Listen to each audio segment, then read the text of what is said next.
Assalamualaikum warahmatullahi wabarakatuh. Perkenalkan nama saya Adelia Batur dari kelas E dengan NIM 220305502089. Di sini saya akan memaparkan materi tentang 4 fase pada perawatan dan pengobatan gizi buruk pada balita. Sebelum kita ke sana, kita ketahui dulu apa sih itu gizi buruk? Gizi buruk adalah kondisi ketika asupan nutrisi yang diterima seseorang tidak sesuai dengan kebutuhannya. Kondisi ini sering disebut juga sebagai malnutrisi dan ditandai dengan berat badan yang rendah dibandingkan tinggi badan. Gizi buruk dapat menyebabkan beberapa kondisi klinis yang memprihatinkan seperti busung lapar, kwashiorkor, marasmus. Kondisi ini juga dapat meningkatkan risiko berbagai penyakit dan kematian terutama pada anak-anak. 4 fase pada perawatan dan pengobatan gizi buruk pada balita. Yang pertama adalah fase stabilisasi, merupakan fase awal perawatan yang umumnya berlangsung 1-2 hari, tetapi dapat berlanjut sampai 1 minggu sesuai kondisi klinis anak.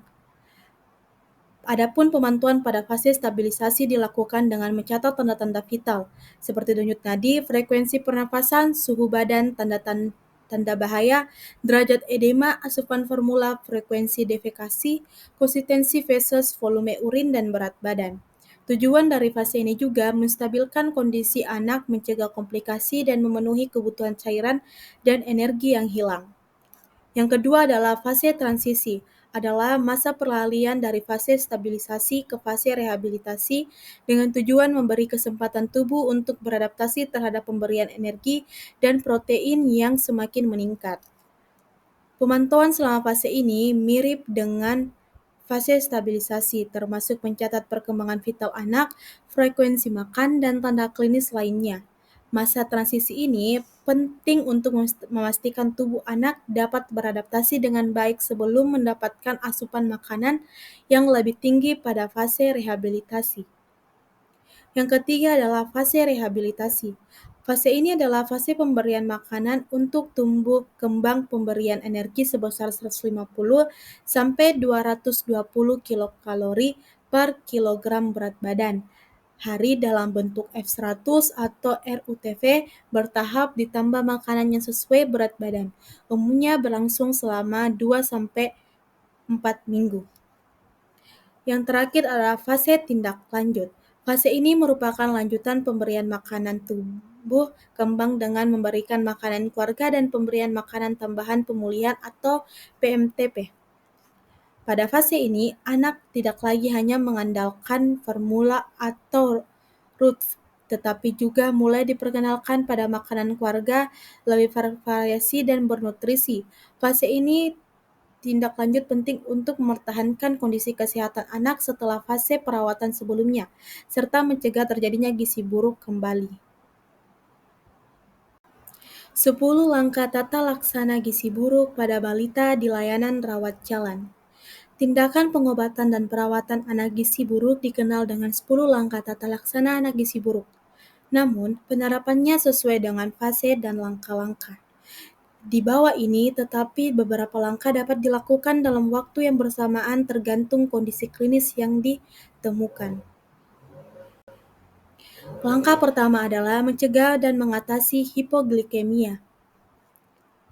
Semua balita gizi buruk berisiko mengalami hipoglikemia jika fasilitas setempat tidak memungkinkan untuk memeriksa kadar gula darah. Maka semua anak gizi buruk dianggap menderita hipoglikemia dan segera ditangani dengan memberikan 50 ml larutan glukosa 10% atau 1 sendok teh mujung gula pasir dalam 50 ml air secara oral. Yang kedua adalah mencegah dan mengatasi hipotermia. Hipotermia atau suhu aksilar kurang dari 36 derajat Celcius sering ditemukan pada balita gizi buruk dan jika ditemukan bersamaan hipoglikemia, menandakan adanya infeksi berat.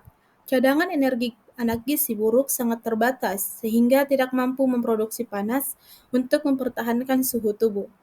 Cara mencegah dan mengatasi hipotermia dengan menghangatkan tubuh balita dengan menutup seluruh tubuh termasuk kepala dengan pakaian atau selimut. Yang ketiga adalah mencegah dan mengatasi dehidrasi. Diagnosis dan derajat dehidrasi pada balita gizi buruk sulit ditegakkan secara akurat dengan tanda atau gejala klinis saja. Semua balita gizi buruk dengan diare, penurunan jumlah urin, dianggap mengalami dehidrasi pada dehidrasi ringan atau sedang. Tetapi upayakan pemberian terapi rehidrasi oral. Apabila tidak mungkin secara oral, maka cairan diberikan melalui pipa nasogastrik sampai anak bisa minum.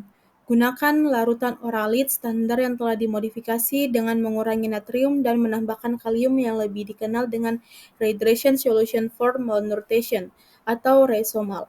Cara mencegah dan mengatasi dehidrasi, beri Resomal yang terbuat dari oralit yang diencerkan gula pasir, larutan elektrolit, mineral, mix, dan air. Yang keempat adalah memperbaiki gangguan keseimbangan elektrolit. Pada anak gizi buruk, terjadi gangguan keseimbangan cairan elektrolit atau mineral. Untuk mengatasi keseimbangan elektrolit tersebut, diberikan mineral mix dan ditambahkan ke dalam formula WHO formula 75, formula 100. Resomol adapun tata laksananya yaitu yang pertama, untuk mengatasi gangguan elektrolit, diberikan kalium yang sudah terkandung di dalam larutan mineral mix yang ditambahkan ke dalam F75, F100 atau Resomal. Jangan obati edema dengan diuretikum. Pemberian natrium berlebihan dapat menyebabkan kematian. Gunakan larutan Resomal untuk rehidrasi. Yang kelima adalah mengobati infeksi. Balita gizi buruk seringkali menderita berbagai jenis infeksi, namun sering tidak ditemukan tanda atau gejala infeksi bakteri seperti demam. Karena itu, semua balita gizi buruk dianggap menderita infeksi pada saat datang ke fasilitas kesehatan dan segera diberi antibiotik. Hipoglikemia dan hipotermia seringkali merupakan tanda infeksi berat. Adapun tata laksananya, berikan kepada semua balita gizi buruk antibiotik dengan spektrum luas. Bila balita sebelumnya dirawat inap, maka pemberian antibiotik merupakan lanjutan dari pengobatan sebelumnya dirawat inap. Yang kedua adalah imunisasi campak. Jika balita berusia lebih dari 6 bulan dan belum pernah diimunisasi atau mendapatkan imunisasi campak sebelum usia 9 bulan, imunisasi ditunda bila balita dalam keadaan syok. Imunisasi termasuk imunisasi campak pada balita gizi buruk diberikan sebelum anak pulang dari tempat perawatan fase rehabilitasi. Yang keenam adalah memperbaiki kekurangan zat gizi mikro. Semua anak gizi buruk mengalami defisiensi vitamin dan mineral. Meskipun sering ditemukan anemia, zat besi tidak boleh diberikan pada fase awal atau fase stabilisasi dan transisi. Zat besi baru diberikan setelah anak mempunyai nafsu makan yang baik dan mulai bertambah berat badannya. Biasanya pada minggu kedua, mulai fase rehabilitasi. Zat besi dapat memperberat infeksi bila diberikan terlalu dini. Pemberian zat gizi mikro sama dengan penjelasan sebelumnya. Bila balita gizi buruk mendapat zat dengan komposisi sesuai dengan rekomendasi WHO, maka tidak perlu diberikan suplementasi zat gizi mikro lagi, kecuali ditemukan tanda klinis kekurangan vitamin A pada mata atau riwayat menderita campak dalam 3 bulan terakhir. Maka balita diberikan suplementasi vitamin A dosis tinggi sesuai dengan umurnya. Yang ketujuh adalah memberikan makanan untuk fase stabilisasi dan transisi. Diberikan untuk anak gizi buruk di layanan rawat inap. Yang kedelapan, memberikan makanan untuk tumbuh kembangnya. Pada fase rehabilitasi terjadi replesi atau pemulihan jaringan tubuh sehingga diperlukan energi dan protein yang cukup diberikan dengan energi 150 sampai 220 kilokalori per kilogram berat badan per hari. Protein 4 sampai 6 gram per kilogram berat badan per hari.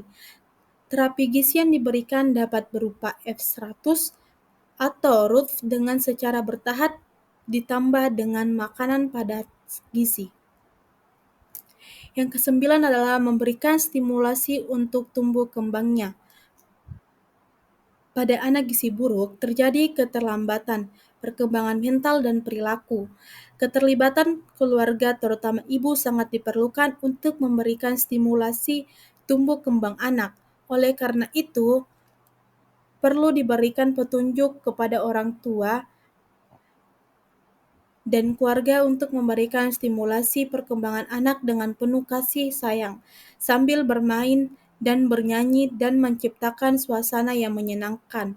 Stimulasi diberikan secara bertahap dan berkelanjutan sesuai umur anak terhadap 4 aspek kemampuan dasar, yaitu kemampuan gerak kasar, kemampuan gerak halus, kemampuan bicara dan bahasa, serta kemampuan sosialisasi dan kemandirian. Stimulasi terstruktur dilakukan secara intensif setiap hari selama 15 sampai 30 menit. Yang ke-10 adalah mempersiapkan untuk tindak lanjut di rumah.